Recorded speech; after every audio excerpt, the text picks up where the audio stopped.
Well, do you have your Mother's Day card all picked out for Mother's Day? Well, you're in luck. We have a quick lesson for you today that even us men can figure out and do quickly with just a little set. You can use the Dollar Tree watercolors, and I've got some relatively cheap watercolor paper here. I've just kind of taken a sheet and split it in half. I've taken some tape, put a little cross on the back, and we're going to do some flowers on the front, and Mom's going to be real happy here, guys. So great Mom's Day gift here. This is just did this with a group of third graders, and I've done it with many other groups as well. So you too can do this. Pretty simple. Just grab some watercolor. We're going to activate it a little bit. I have a little spray bottle with a little water in it, and I'm just going to go ahead and get my paints nice and wet, especially these reds and yellows and a little bit of that blue especially. All right, we're going to grab, I'm just getting probably just 2 brushes today, and I'm not working real big, so we're going to use these 2 little smaller ones. We're going to grab this first round brush. This is a round 10, and we're just going to get some color on here a little bit. In fact, what I'm going to do is just kind of make a little bit of a shape of a flower with some water. Just going to kind of do this kind of thing here. We're not trying to make any specific type, although I guess you could say we're trying to make maybe a little bit of a rose. Just going to kind of get it wet, not all. You'll notice I'm leaving, and maybe you can't see that, but I am just putting a couple white spots. You'll see as I add color to this. Okay, so I got some water in there. Now all I'm going to do is I'm going to grab some of this pretty red right over here. Doesn't necessarily matter what red you have. If you want to, you can put just a tiny bit of blue in it just to change it. I wouldn't do a lot of that, but maybe just a little bit to change it a little bit. And then all I'm going to do is add that color into the water and kind of see what happens here. So I kind of, with the brush, I kind of halfway drew, I guess you could say it's kind of a little bit of a rose, but we're not getting all caught up. Well, roses look exactly like this. What we're doing is just trying to make it beautiful. You'll notice I've left some little white areas, and I'm going to slide that, I'm going to slide this over so you can see that a little better. And let's do that. That might help a little bit. Okay, here we go. Working quickly today. Usually the middle's going to be a little darker, so I'm going to just grab a little more pigment there and just kind of get that. There we go. I like it. You know, this is super simple. In fact, this is one of those really good examples of I'm not going to mess with that too much. I got a nice little color in here, maybe add a little something out here a little bit, but we are going to keep this real simple like that. A little bit darker in the middle, maybe a little bit lighter toward the outside. I'm suggesting some things without really drawing a whole heck of a lot. I can almost feel like there's maybe a stem coming here, you know, sometimes it's. So all I'm going to do on that, dab my brush, boom, grab a little yellow, and just like I asked our young kids, you know, how do you make green? Well, you take your yellow first, and we're going to look like we almost got a little stem here. I'm going to grab that, pull that right off the page. Love how it just kind of moves up into the rose just a little bit. Got my yellow, now I just grab a little blue.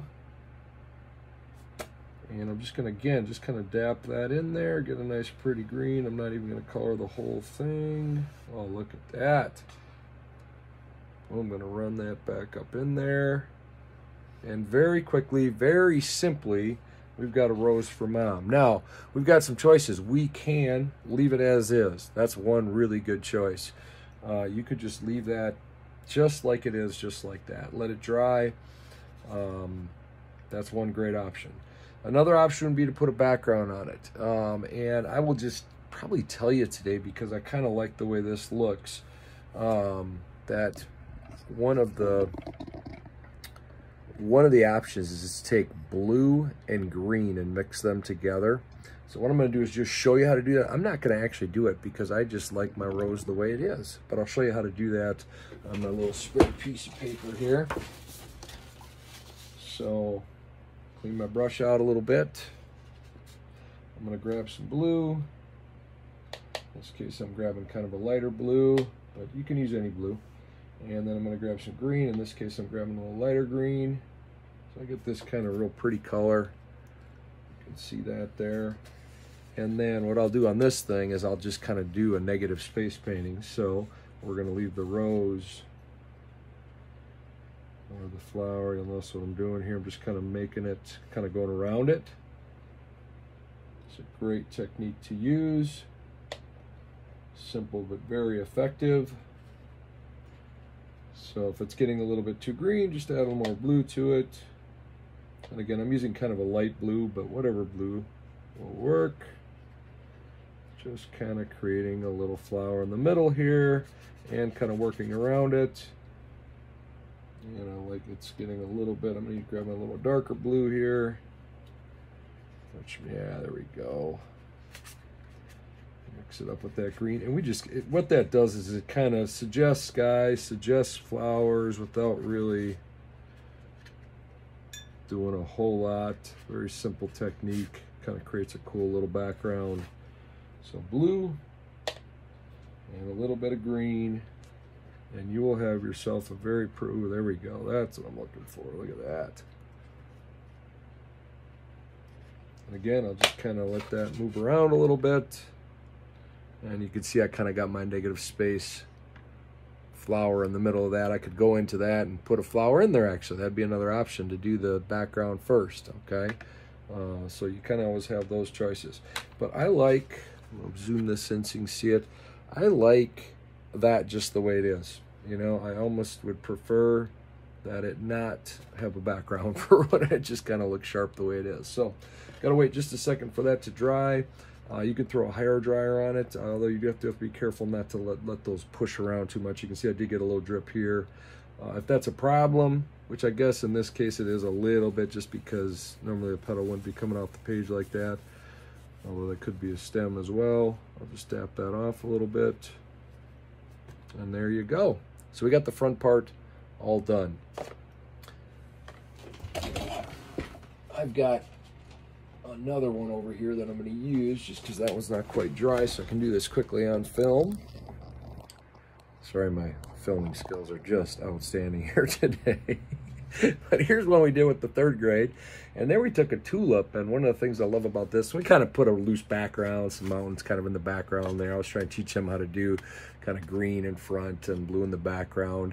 Another little tip is to have the sky be a little darker on top, but whether this is a great masterpiece or not, Mom's gonna love it because it's got all those colors in there, and it's homemade as well. So we've got, one of the things I taught the 3rd graders was to take that red on the tulip, one side to grab a little blue to it, and you can see that, and then yellow on the other side. I usually do the yellow first and then the blue, but I'll zoom that in so you can see how you get, instead of just one monochrome, very, very simply, so simple that a 3rd grader could do it, and they did.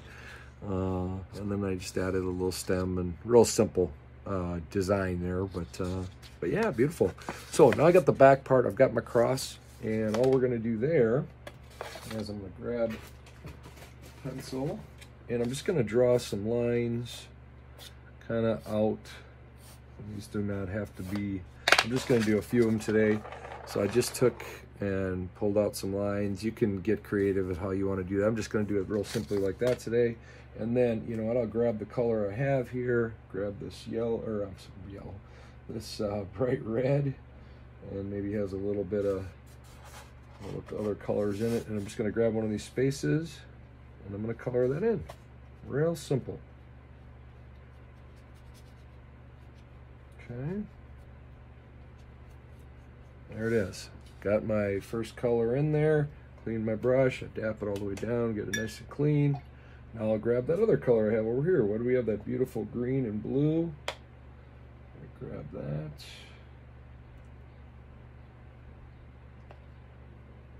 And we're going to put that, yeah, we'll put it right next to it actually. It's got a little more green than I'd like, so we'll add a little more blue to that. There we go. And if it doesn't run great, you can paint so that it doesn't quite touch the red, or if it dabbles in there a little bit, that's not the worst thing either. You get some pretty colors when they mix together.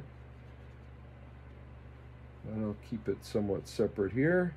You'll notice that how those greens and reds kind of are a natural, You know, they're complementary, so you really do get a nice effect with that. Okay, there's that. Then I just pick another color. So I'm gonna stay with some of the primaries today. I'm gonna grab some of this yellow. And we'll just keep it straight yellow today. Sometimes we like to mix that up. It may mix a little bit over here anyway. I'm just gonna grab some straight yellow. And then I am gonna mix colors on the top too, so we get, it's not just straight yellow, red, blue, that kind of stuff. So we're gonna mix that up a little bit. There's my yellow though. And now I'm gonna grab something that is gonna lean me a little more toward the purples. So there I'm gonna grab some of this red, and I'm going to mix a little darker blue with it, which is going to give me a nice deep purple. And I want this to be a little bit more purpley, so I'm going to bring it toward the blue a little bit. Okay, there we go. And I'll throw that next to the yellow, which is again complementary.